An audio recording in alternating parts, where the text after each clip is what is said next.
Ruth chapter 1. In the days when the judges ruled, there was a famine in the land. So a man from Bethlehem in Judah, together with his wife and 2 sons, went to live for a while in the country of Moab.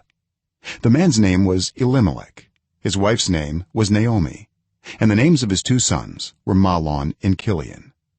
They were Ephrathites from Bethlehem, Judah, and they went to Moab and lived there. Now Elimelek, Naomi's husband, died, and she was left with her 2 sons. They married Moabite women, one named Orpah and the other Ruth.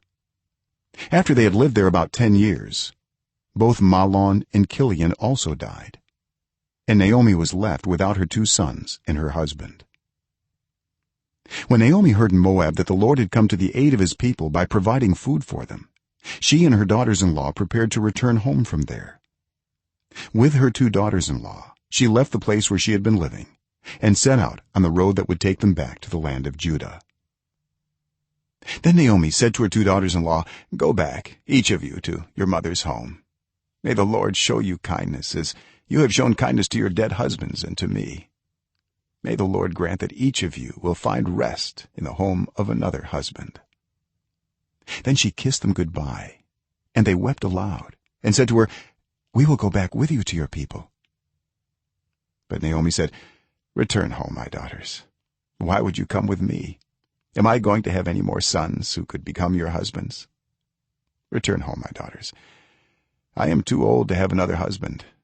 Even if I thought there was still hope for me, even if I had a husband tonight and then gave birth to sons, would you wait until they grew up? Would you remain unmarried for them? No, my daughters. It is more bitter for me than for you, because the Lord's hand has turned against me." At this they wept aloud again.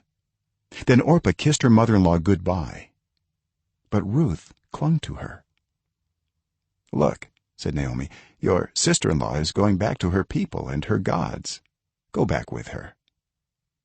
But Ruth replied, "Don't urge me to leave you or to turn back from you. Where you go I will go, and where you stay I will stay. Your people will be my people, and your God my God. Where you die I will die, and there I will be buried.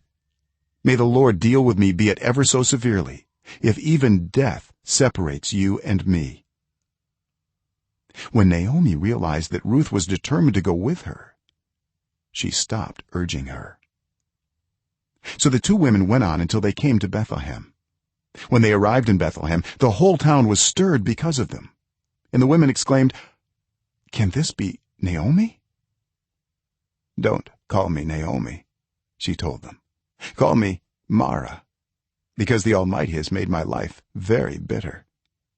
I went away full, but the Lord has brought me back empty. Why call me Naomi? The Lord has afflicted me. The Almighty has brought misfortune upon me." So Naomi returned from Moab, accompanied by Ruth the Moabite, her daughter-in-law, arriving in Bethlehem as the barley harvest was beginning.